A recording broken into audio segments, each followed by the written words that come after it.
আগের বার 85,000 দিয়েছিলাম, এবারে 90 করি। আচ্ছা দেখি কোন কারা কি চায়।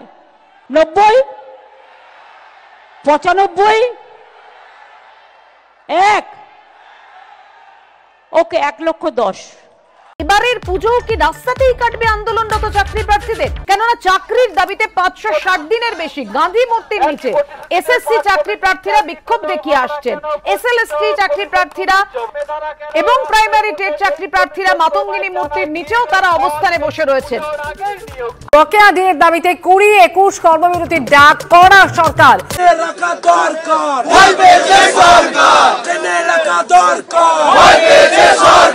দীঘা এখন ধর্মীয় স্থান হয়ে গেল, তার সাথে সাথে ঠাকুরের আবির্ভাব এখানে হয়েছে। ঠাকুর এখানে তার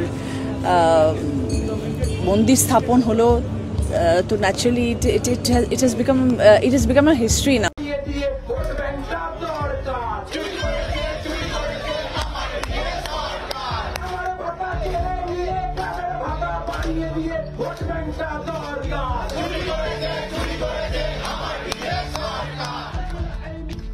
জেনে রাখুন, জগন্নাথ ধাম যেমন করে দিয়েছি, আগামী দিন ওই জগন্নাথ ধামের অনুকরণে একটা দুর্গা অঙ্গন আমি বাংলায় করে দেব।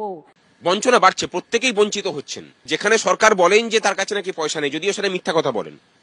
সরকারের কাছে যা অর্থের সংস্থান আছে, যা কিছু প্রজেক্ট চলছে, সমস্ত কিছু চালিয়ে কর্মচারীদের যেমন ডিএ দিয়ে দেওয়া যায়, সমস্ত কিছু, কোনো লক্ষ্মী ভান্ডার বন্ধ করার প্রয়োজন নেই তার জন্য।